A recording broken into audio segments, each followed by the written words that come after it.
Welcome to a super spooky episode of Post-Geek. That's dumb. Hello everyone, it's me, Aaron. And I'm Michelle. And welcome to our Post-Geekout reaction for the Blair Witch. Now, for anybody who is new to this channel, the Post-Geekout reactions are not a review. The review for this is going to be coming up later this weekend. So, if you want to see the review, meaning you don't want any spoilers, then come back later this weekend. Because the Post-Geekout reaction is just a discussion between the two of us. It's our open and honest thoughts about the thing that we just watched, and that means full spoilers are on. So, again, if you don't want to be spoiled about the new Blair Witch film, come back later this weekend. But for everyone else, I don't know how I feel about this movie. Yeah, neither do I. Yeah, let me just let everybody know where we're coming from. When this film first popped up on Rotten Tomatoes, and all the really early critics, the ones who got wined and dined and special treatment, they started reviewing it. It had 100% on there. And I know a lot of people out there are like, oh, Rotten Tomatoes, that doesn't mean anything. When it's 100%, that means something. That's something to take notice of. However, the moment that they opened those reviews up to the regular critics, like all the normal ones who went to the non-wined and dined special showing, that thing plummeted to 60, 55% overnight. I was like, oh my god. So something tells me that early screening was full of people who might have been biased towards this film. Maybe they got paid off to say it was good. And all the regular ones were like, this is absolute garbage. So I didn't know what this was going to be when I went into it.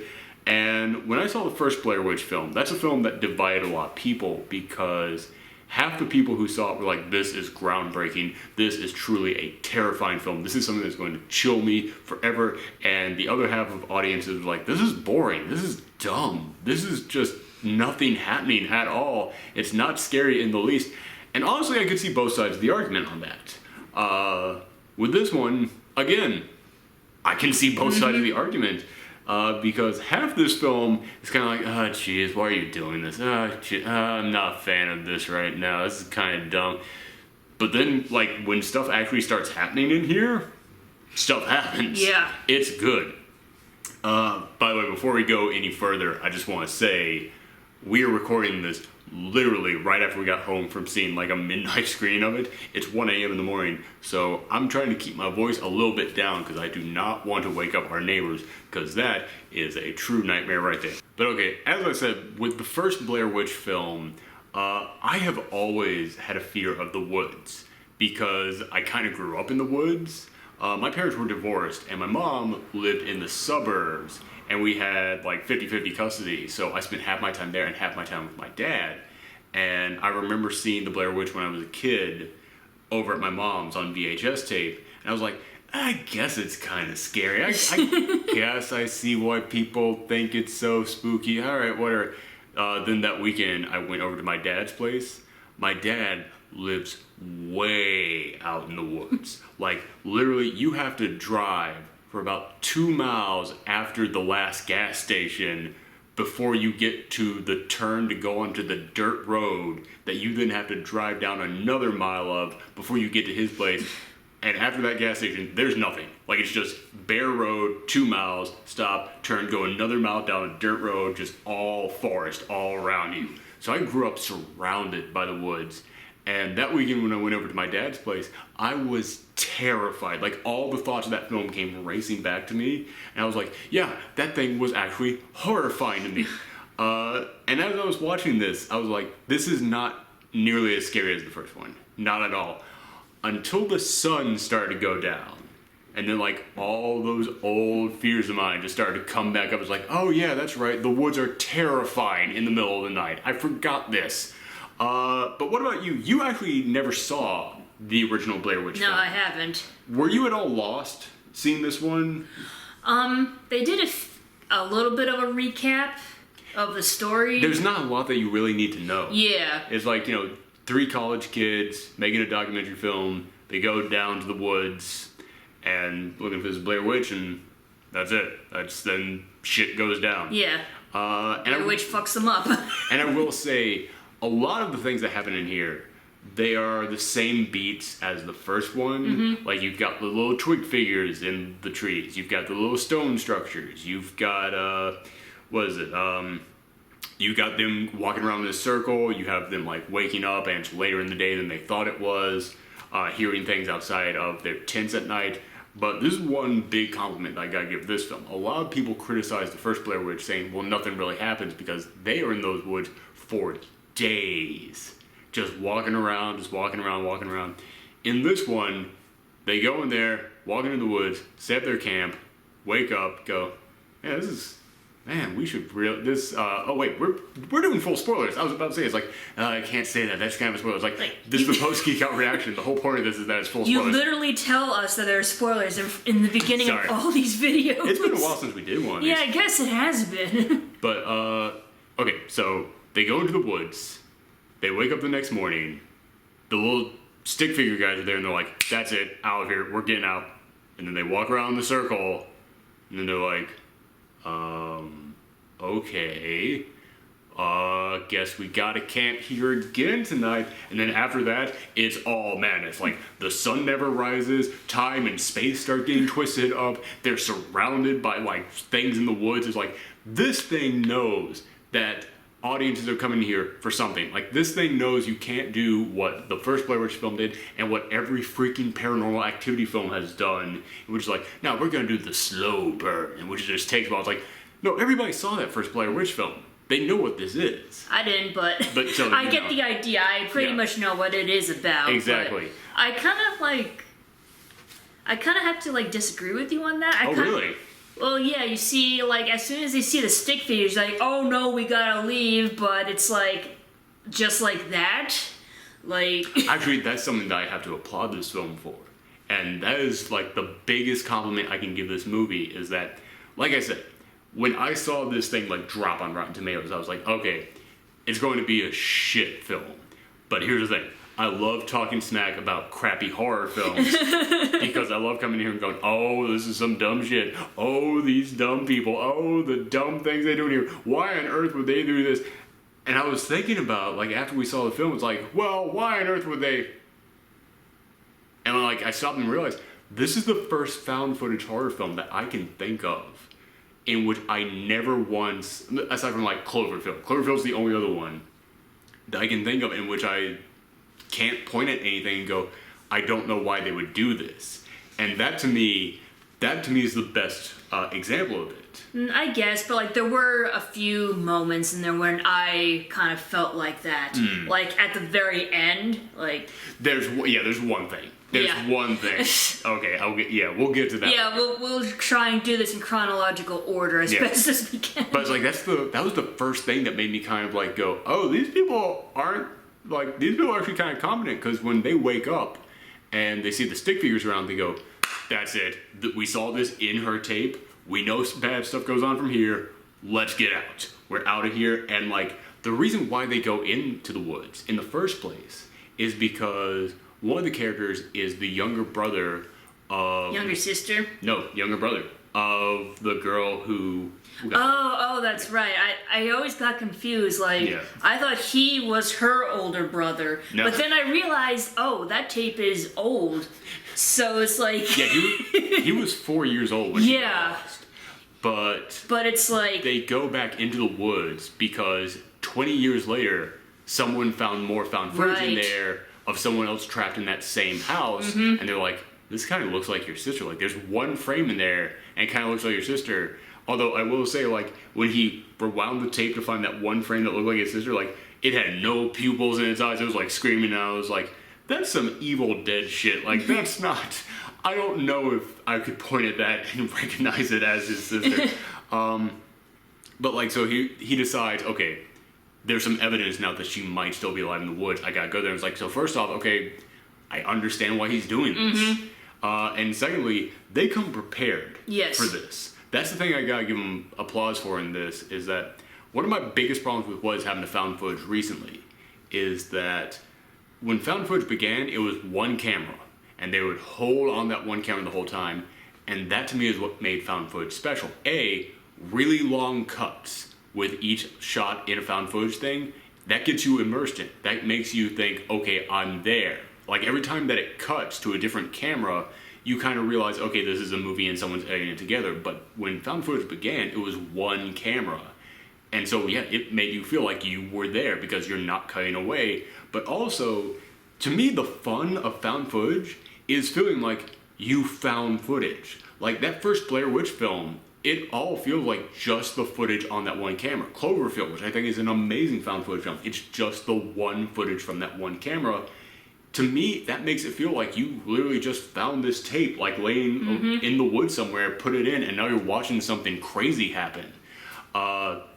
Like, I know people who have gone to like thrift stores and bought VHS tapes. Not tapes, but like cassette players, like the actual VHS players. The and VCRs. They found, the VCRs, sorry.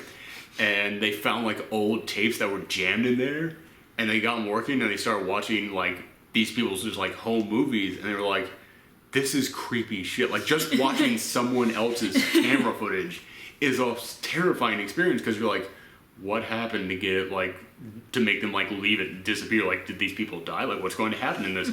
So yeah, that to me is part of the appeal.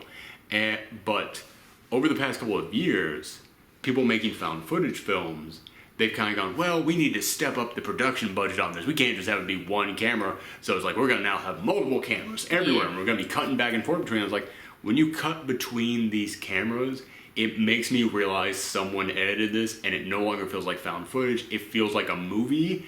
But because you still have it on that like shaky cam thing, because you're trying to make it look like handheld, it now feels like just a film that was terribly shot. So that's a big problem I've always had.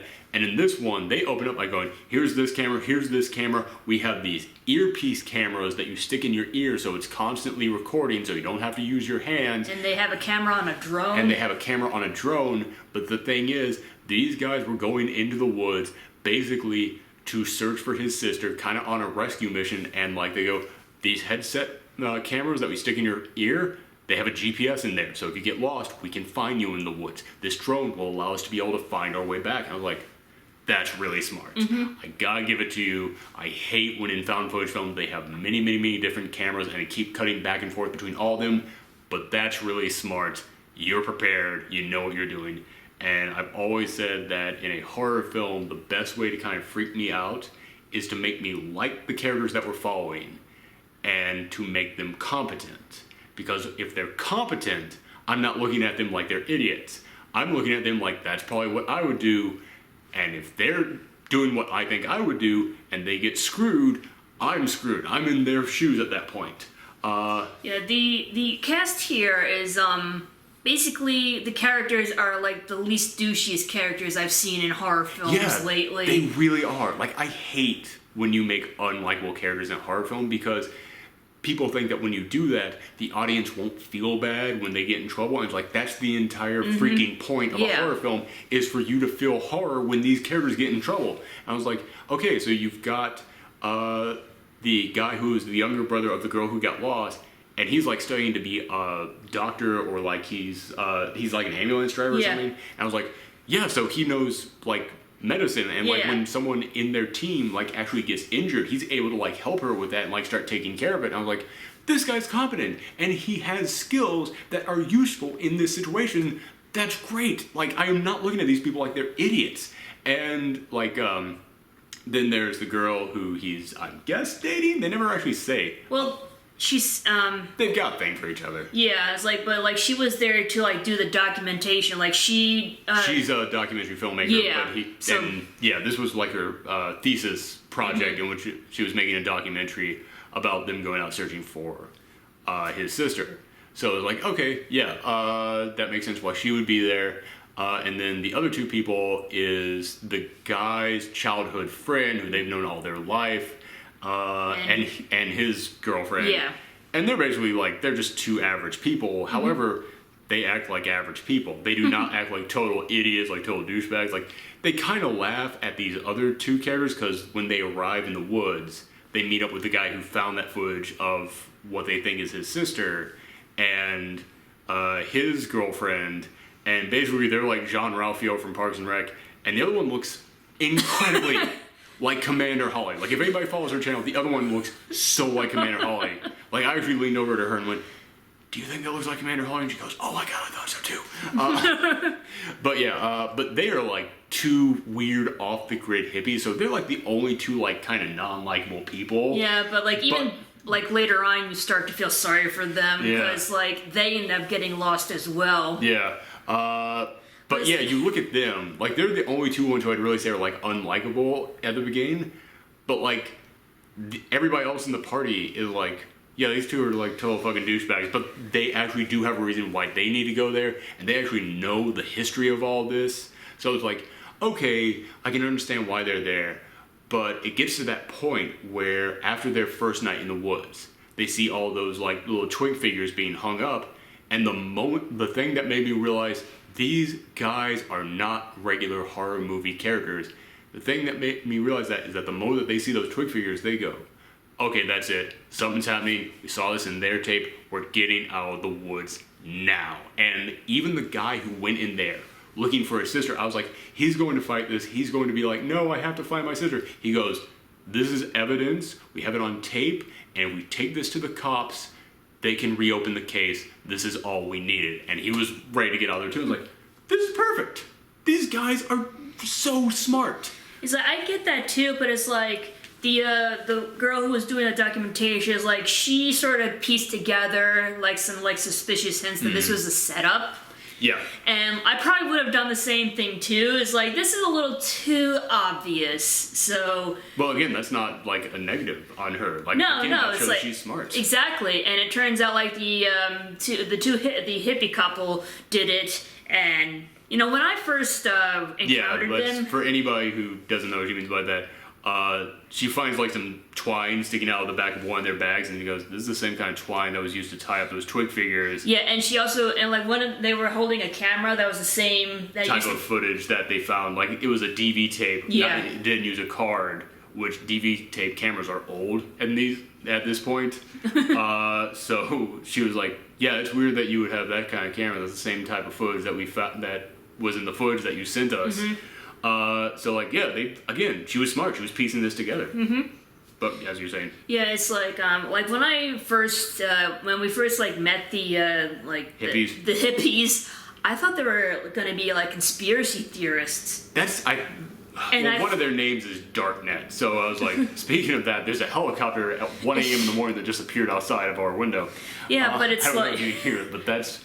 Wow, that was weird timing. Like, and I thought the reason why they wanted to like go with them is because they wanted to like prove that the Blair Witch is real. They did.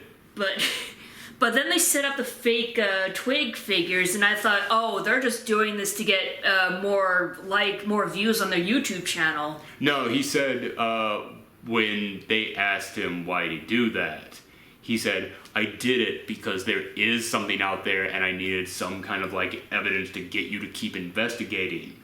Like, that's why he did it. It's because he was like, I want to make sure that this gets the attention it needs, so I will fake the evidence that I need in order to get people to come here and find the real evidence. So I was like, I guess it's a... Don't get me wrong, I'm not... Again, the hippie couple is unlikable in this. There has to be a villain in all these groups. There has to be that one person that you're like, oh, you're a douche, but at the same time, it's like, he has his motivation.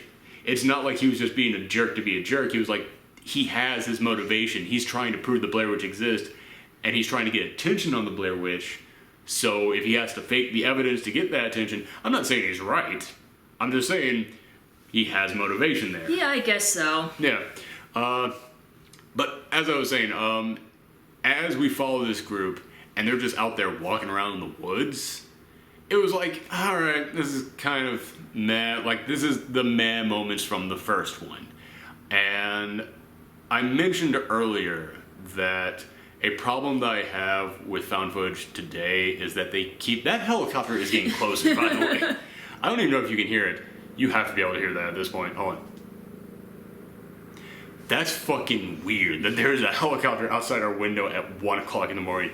But I mentioned one of the problems I have with found footage today is how they keep cutting back and forth constantly between different cameras, because then it doesn't feel like found footage anymore. And in the first half of this movie, they do that so much that it doesn't even make sense. Like, they do that so many times, I'm like, there's definitely no one's holding that camera right now. that is definitely not the real camera. Like, I mentioned the little cameras in the earpieces there, and they would keep like cutting back and forth between people talking, and it's like, this doesn't feel like found footage. It feels like just two people talking, and you just came up with the earphone things as like an excuse for it. But like, I mean, there's one moment in which someone has got a handheld camera and they're recording as they're walking through the woods, and when it cuts to that, it's kind of like shaky. It's, you know, it's definitely it's bouncing around. It's definitely a handheld camera.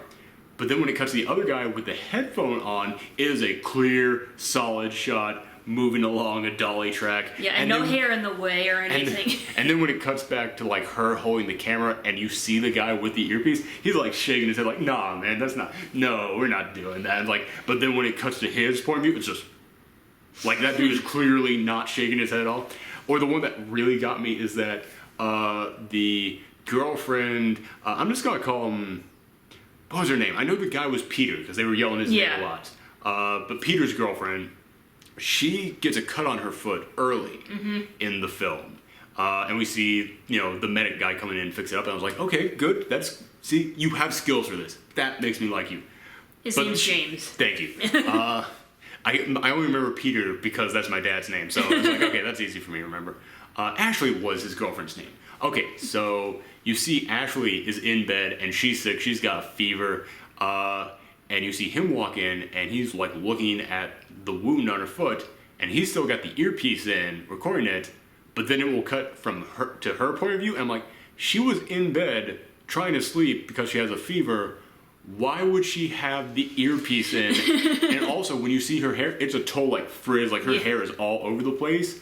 Cuts to the earpiece, no hair at all in front of the camera. Like, this is dumb. I'm sorry, but this would have been way better to be one shot from his earpiece, because I can buy his earpiece, but we don't need to cut back and forth between both of them. We can just have his point of view on this.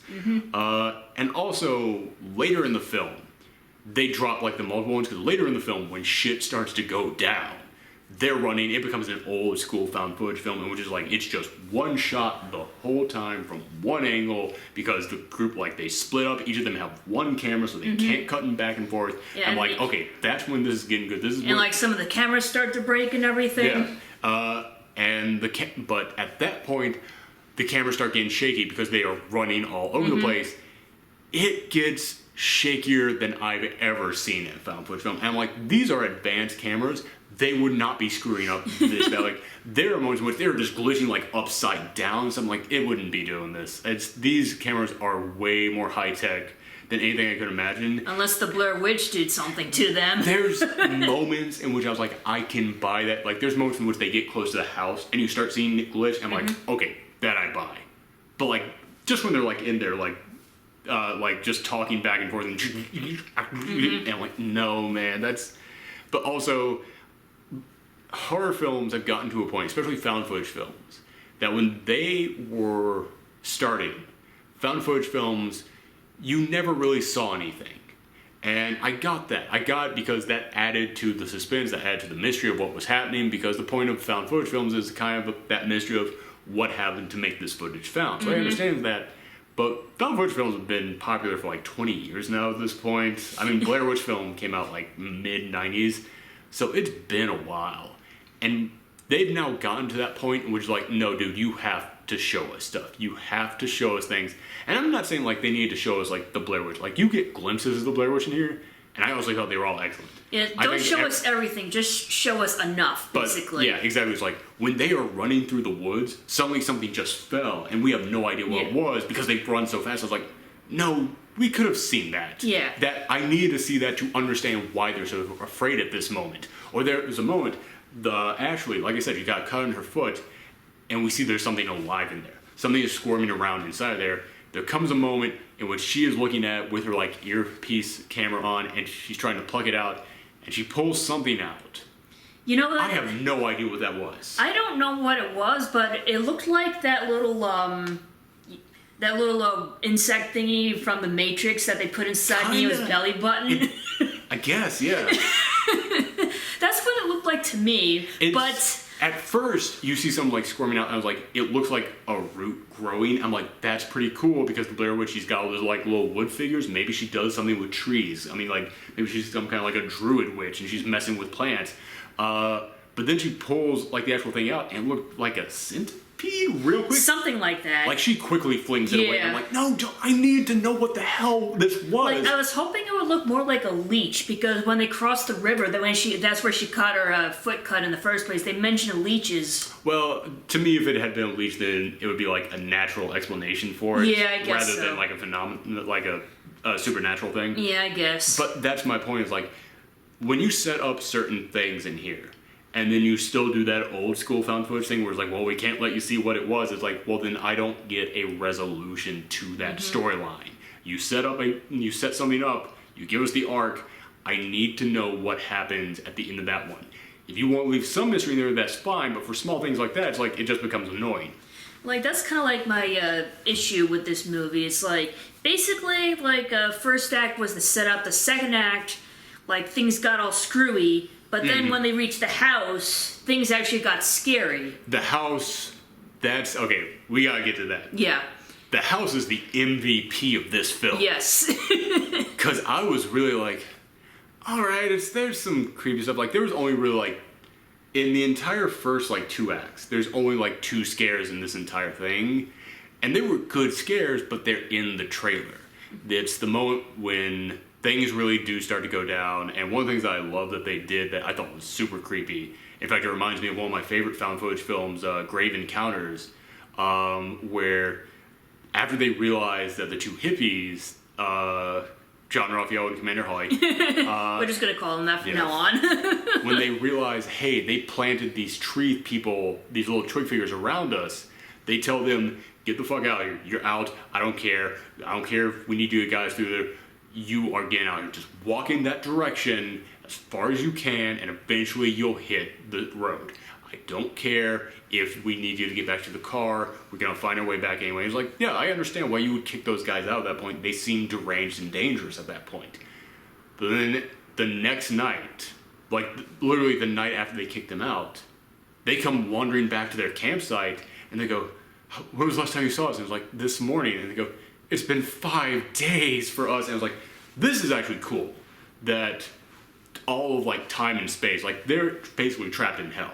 They're trapped in some kind of a bubble at this point. And then it becomes a mystery of like, well, how could you get out here? Because that was the thing that always kind of bugged me about the first Blair Witch, is that they end up walking in a giant circle. And I was like, okay, the Blair Witch is messing with him. I understand that. However, we see you taking like twists and turns along the path. It's like, if you walk along a giant circle, the next morning when you wake up, walk one line, straight. I don't care if the path like splits, you walk like continuously straight. Like, hug every tree that you can to make sure you keep going in as straight of a line and eventually you'll get out of there. In this one, they're like, okay, we walked a straight path and we still came back to this point 5 days later when it's been 12 hours for you. It's like, okay, stuff is going down here. Like, it was really clever stuff that they did in here, and it was really messed up on a whole other level. Like, this took all those little tiny scares that you got in the first Blair Witch and took it to a whole other level in my opinion. And that really comes into play when you get to the house. But like I said, the 2 scares that they had before that I thought were really good is when stuff starts to go down, Ashley is like just sick of everything going on. Like, Peter dies, he disappears in the woods, and something definitely happened to him. And then all of a sudden she sees that Commander Holly is back there with him, and she goes, I've had enough of this! And she takes one of the twig figures and snaps it in half. Commander Holly didn't just like sandwiches. Like, just... It was like, literally, it was like a voodoo doll. Mm-hmm, exactly. I think I made that sound effect too loud. As I said, I'm trying to keep my voice down for our neighbors, so I'm very sorry if we're keeping them up. But... yeah, that was another thing I love, because in that first one, it's like, what the hell are these things? And this one, oh, that's what they are. Okay. And then the second scare is like right after that, when they start freaking out at the side of that, one of the tents just go flying into the air. And I was like, those are great scares, but again, they were in the trailer. So up until that point, I hadn't been afraid of anything. Like, I had been a little bit tense, but I hadn't really been afraid of anything. And then those 2 scares come along, and I'm like, they're good, but I've seen this in the trailer. then they get to the house. Yes. That house is the entire I actually thought the act. tent going up was funny. Like it looked like it was it looked like it was getting blown away by the wind, even though there was no wind. All I needed was like the silly whistle slide sound effect. Whoop. I just made a scary moment in the movie silly. Yeah, alright. I'm sorry. No, it's good. No, but yeah, Yeah, I've been like a little bit like I'd like to say though that I hadn't been scared by anything yet, but I will admit there was like an older man in the audience and he walked out like shortly after things started to go down, like when they were starting to run around and was like, "Oh my god, what's happening?" And there was like a slight quiet moment and then I just hear his slight footsteps walking past us and I did go So this film, it wasn't scaring me, but it was getting me tense. But when it gets to the house, it does indeed get scary. And also, as I said, when it gets to the house, it's one camera per person. So it's like, okay, now this actually feels like found footage. It feels like I am stuck in that house with you. Like, what was his name? James? Yeah. Yeah, okay. When James goes into the house first, yeah, it's just him running around. Like, it really reminded me of the Resident Evil 7 demo for anybody who's played that. This guy wandering around this empty, just dilapidated house, but you keep getting like glimpses of people running around in there. But not a lot, like just enough to kind of freak you out. And then there's that moment that he goes into the room and lightning flashes and you see that brief outline of the witch standing in front of him. It's like, I should have known it was coming. It still got me. But when the documentary girl, when she goes into the house, that's when you actually start to see brief glimpses of the actual Blair Witch. Mm-hmm. And it's like, it's the Slender Man. It's 100% the Slender Man, just in no suit, just a very tall, all pale figure with long limbs, like spider-like limbs. But no suit though, so. Yeah, but you only see like brief, like super brief glimpses of like the leg like sticking out or like moving around, like, and it is kind of like a spider leg, just like, and yeah. It got me. Like, each time that I did that, it really freaked me out. The only thing, you mentioned that there was one thing towards the end that you thought was kind of dumb. I'm wondering if it's the same thing that I thought was. Well, say it and I'll see if I agree with you. Right. Earlier in the film, they hear more of the legend of the Blair Witch, and they say that the Blair Witch is so horrifying that if you look at it, it instantly kills you. So that's why people always stand in the corner when it's there. And I was like, that's actually a really smart thing to add to the story. And there comes a moment in which they're like, it's right behind us, it's right behind us. So the girl and the guy go and they stand in the corner and just stare at the corner. They're like, okay.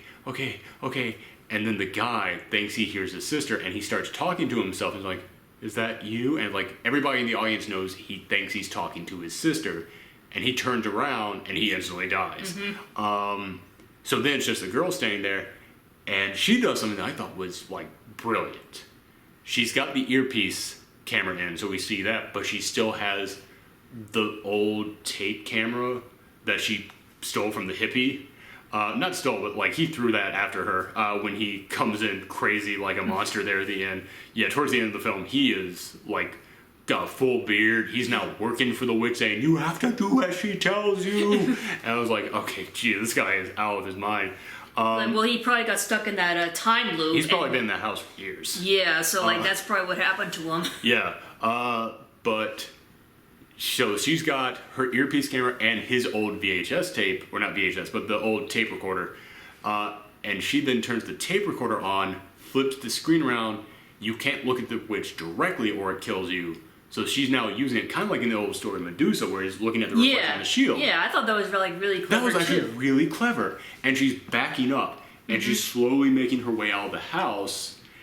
But then she hears the guy who just dies, his voice. Yeah. And the audience hears that as well. And she goes, James, and turns around and dies. And I was like, you just saw this happen to It's me. like, you fucked up. That was the part that pissed me off. That was the part that I thought was really dumb. That's the one thing. Yeah, I will give him that. But I will, like, and to me, like, after we left the theater, I thought of something, like, way more tense that they could have done. In which she slowly, like, show her slowly trying to make her way out of the entire house, including, like, going down the stairs backwards. And, like, she's getting close to the exit. She's almost there, and like every now and again you see like the witch like run past her and she like freaks out and has to freeze or something. I think that would have been an amazing sequence. I think so, and then too. As she gets to like the hallway leading out and she's staring at it, you see the little like battery life thing start blinking in there. You're like, oh god, oh god, oh god, oh god. Camera shuts off. And that's the end of the film. Like, I would have thought that would have been amazing. I thought so too, yeah. Yeah, or, like, have her, like, fall down the stairs at first and she loses the earpiece thing. But she's not even thinking about that because she doesn't even know it's in there at that point. She's had it in for days at this point. She doesn't even recognize that it's still there, so she's not thinking about that. She's just focusing on this. So as she stands back up, we see, like, the earpiece thing still recording there on the ground. And, like, so the audience is like, grab it! But you can't blame her for not thinking about that. She doesn't need that to get out. She needs it for the documentary, but fuck the documentary at this point. She just needs this camera to get out. So, yeah, I'd say just have her, like, slowly backing away, like, and it's just being shot from that camera's point of view at this point. And, like, as she's, like, walking down, like, the hallway leading to the door, she's almost home free, and then you see the dead battery lights start flashing, and she, like, starts panicking, trying to get out of there faster. You see, like, the Blair Witch's arm, like, reach out, like, right before, like, it dies. And so it leaves the audience going, well, what happens to her? The footage is found, but that could have been just her throwing the camera on the ground because she doesn't need it anymore. So it leaves that question. Could then also set up a sequel, and it's also a super tense sequence, I think, for the audience. But there's been another edition of Professor Thorgy Fixes Your Movie. So, yeah, overall, I think that this film, the first half of it is very meh, and I think the editing is kind of bad. Because, like I said, even though there was a good explanation for why they had so many cameras, it cut back and forth so much that it kept this from feeling like a found footage film. It just made it feel like a poorly shot normal film. It also like cut to like random moments that did not need to be recorded. You like, pointed this out to me afterwards. I was like, that's actually a really good point. It's like there's like one moment where they just like record bees flying around. I'm like, okay, what? Yeah. Like I said, if it was a found footage film like the first Blair Witch, where it's just one camera, one shot, like the entire time, like just that one camera, then if it cuts to bees, you get, gee, something is popping in our apartment. It's fine, come back. I'm sorry. It's cool. Yeah, sorry. Something is popping, like, in our kitchen. I think it's the bottles in our recycling. Okay. I think they're just, like, moving around from the gravity. I don't think it's the Blair Witch. You didn't recycle enough. Alright. But yeah, it's like, in the first Blair Witch, if it just suddenly cut to, like, bees or something, yeah, it's the footage directly from her camera. So if she just decided she wanted to record some bees for a second, fine, yeah. It feels like I just took the tape from that, put it in my VCR, and watched it. This, because you have so many different cameras, on so many different formats, and all of it being spliced together, it feels like someone edited this. It feels like someone found this footage and edited it together. Why the hell would he just include footage of bees? That's just dumb. Yeah. Yeah, it's like stuff like that. It's like, dude, you're trying to be both new school found footage and old school found footage, and man, that doesn't mesh. By the way, this is a found footage film that I have wanted to see forever, and I'm shocked no one has ever made this. I want to see the found footage film about the dude who finds the footage. That's kind of what Sinister was, and I love that film. But like that's where I always wanted the Paranormal Activity films to go. That's why I always wanted the last Paranormal Activity film to be, is who the hell has been splicing and editing all this found footage together? Like, I would love to see it if it was like some like cop in an evidence locker, and eventually he just goes, shoot, maybe I should investigate this and like see what this is about. But anyway, that's a side tangent. But yeah, so there were problems like that with the editing. But like I said, when it got to the end, it's like, man, despite the problems with this film, it left strong. And it left me feeling pretty good, and it accomplished in the end what I wanted it to. Also, another mostly positive, but little bits of critiques and kind of a negative in there was that one of the things I liked about the first one is that there was a mythology to it. Like, when you watch that film towards the end, you're like, what the heck is going on here? None of this makes sense. But then when you watch the film again, and you see them going and interviewing people and getting their stories about the Blair Witch, everything that happened to those kids at the end of the film is in the stories that those random people they interviewed told you at the beginning of the film, and it makes you go, oh my gosh, this makes sense now. There is a mythology to the Blair Witch that they create, and then they carry that in throughout the rest of the film. you can tell that the people making this film wanted to continue that and they wanted to build on the mythology, and there is cool stuff in there. Like, in the first film, they run down to the basement at the end of it and find the guy standing in the corner, and in this, like, they're talking to the hippie guy, and he's like, well, some people say it's the basement, but I think if you research enough, you'll find it's actually the attic. And at the end of it, they're looking around when they're trapped, and they go, are we in the attic? And I was like, oh, shoot, that's pretty good. But there's other things in there, like, after the hippie guy has just been, like, completely turned crazy into a caveman, and he's running around in that house trying to, like, trap them, and he's on, you have to do what she tells you. He yells out a bunch of other stuff, and I'm like, I have no idea what the hell you just said.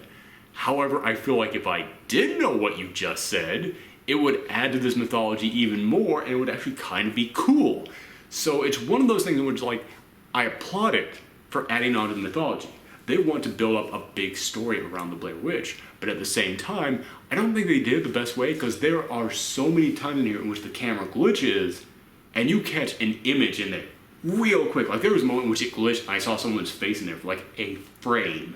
And I'm like, they want you to go frame by frame in this movie to try and find everything. Mm-hmm. But I don't know if that succeeded until this thing comes out on Blu-ray and I can actually do that. So it's one of those things where it's just like, I applaud you for the effort, but it's going to be 6 months before I know if you actually succeeded.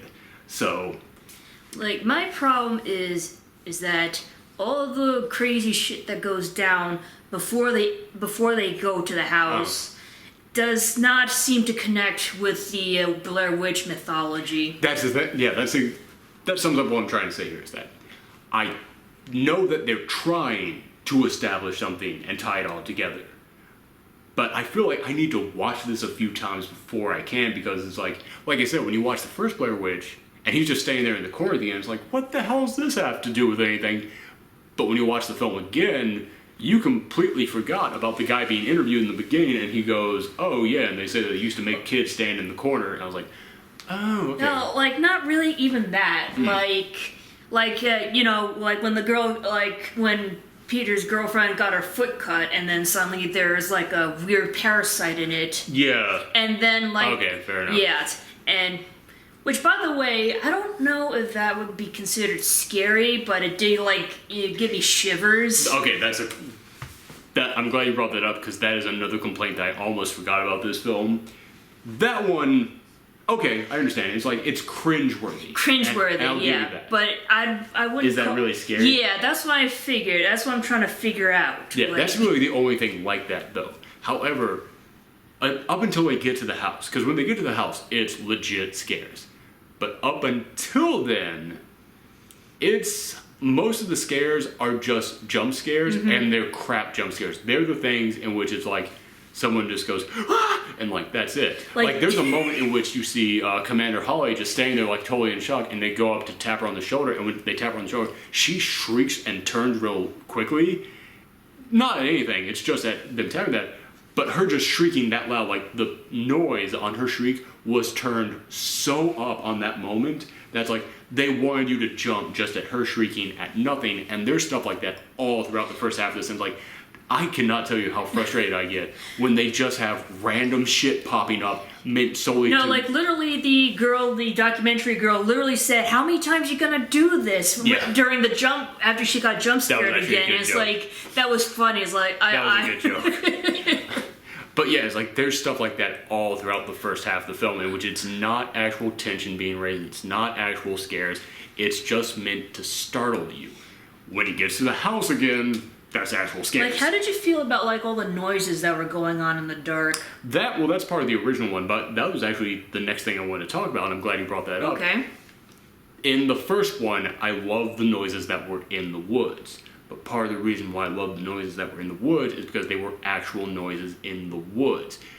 When they made that film, they would have them go to bed in their tents at night, and then the producer, writer, and director of the film would just come out there and like throw rocks at the tent, or they would just clack sticks together, or they would have a boombox full of like ghost wails and play it way off in the distance. So it actually sounded like that stuff was out there. We were watching this in a theater with a really good sound system. And I don't have the best ear for sound editing. But when I listened to this, I went, that's on a different track. Like, I could tell these were sound effects added in editing. Yeah, it's like... it definitely, like, the sound effects are crisper than their voices or any of the woods. They're also, like, really louder, too. Like, much louder. It's like, that was actually... the loudness of the effects actually annoyed me more than scared me. It didn't make it sound like it was real. It didn't make it sound like it was actually there to me. And it's it definitely it took me out of the film. Yeah, and the noises they used were weird too. Like there was like really loud stomping that sounded like a T-Rex from Jurassic Park. Yeah, there was like you expected to see a Yeti out there. Yeah, or like Bigfoot or like a troll. You read the Troll document from Troll Hunters. Yeah. I can't. That's another really good found footage film. And like the animal sound is like, I'm more of an animal expert, so I know what they sound like. It's like that's the sound of a coyote, that's the sound of a wolf, that is the sound of a hyena. These animals do not live here. So I'm like, they're just doing random animal noises to make things scary, sound scary. So yeah, that was another one. It's like, again, I do have to applaud that this thing hit the ground running, because in the first one it was like, oh, I think I hear some twigs out there, and that was the first night. Second night, oh, I think I hear it, but it's a little bit closer. Third night, okay, now I'm gonna go out there and peek my head out. This one, first night, it was like, and they're like, everybody wakes up and is like, what the fuck was that? Oh god! I was like, so I do give them credit for like going, okay, we know what people are here for. We're not gonna mess around on this one. But at the same time, it's like those sound effects, they were too loud. They didn't quite match up. Mm-hmm. And as I said, they were crisper. Like, and I'm not even a guy who can really recognize stuff like that too well, but I could definitely tell this exists on a different track than the actual video audio. So yeah, it was kind of missed. Yeah, so like how, like I said, I'd never seen the first Blair Witch show. It was like, I had no idea if any of those things that happened had any connection with the Blair Witch, or if it's just like random. Oh, you mean like the sounds and stuff? Yeah, like the sounds and the parasite and everything. I had no idea if that was connected or not. The parasite, not really, but the sounds are meant to just be, there's something in the woods. That's it. But again, in the first one, the sounds were like things like, I think there's a footstep outside. And it's like, oh, now the footstep's louder. It might be like a bear or something. In this one, you're right. It was like a Yeti was out there just like, someone tried to steal its beef jerky. And it was about to tear some shit up. So yeah, it was like, that entire first half was like, like I said, again, just like with the first one, I understand all those people out there giving it 100. I understand all those people giving it a 0. Because like the first half of this film, I don't think it's terrible. It's not like Paranormal Activity 4 or something. Jeez, those when you get up to like 4 and 5 of the Paranormal Activity films, they're absolute garbage. But this one is like, the first half is like, this is just kind of a waste. It's not really that good. I like these characters, and they're not dumb like normal found footage characters, but it's not really scary. You're kind of messing some stuff up, but whatever. But then the second half of the film is pretty darn scary. I gotta give them that. So yeah, end of the day, I'm coming in mostly positive on this, mostly because it ends so well. Yeah. I'm gonna give it like a B- at this point, maybe even C+. Yeah, I think I'd give it a C. It's like very middle ground. Like the ending was great, but was it worth getting there? Yeah, exactly. That's the thing. Yeah, I can fully understand it. And also, I'm a big horror junkie, so somebody who's not a big horror fan gives it a C. Horror junkie, B-. Alright, yeah, that's it, everybody. Thank you for watching this. If you saw the Blair Witch film, let me know in the comments down below how you felt about it. And as I said, I'm going to have my more professional actual review of it coming up later this week. Normally, I put the post-Geekout reactions up at the exact same time as the review, but ever since I started putting these out early, I noticed they get way more attention than even the actual review itself, even though the review has got like skits and jokes and I actually sit down and think about what the hell I want to say. And I think it's just because people are like, no, I just want to know about this film. It's like, I don't care about like you actually like, you know, sitting down, like coming up with like goofy stuff or like actually trying to word your arguments correctly. I just want to know what happens in the film. And also like the earlier like so many other people see these things immediately after it comes out. They want to talk about it immediately. They don't want to wait. So it's like, I fully understand it. So from now on, the post-Geekout reactions are going to come out first. They're going to come out as soon as we saw a thing. But again, let me know how you felt about this film, or how you felt about the first Blair Witch, or just anything else that you want to say. But yeah, thank you guys for watching this video, and come back next time. Bye. Bye.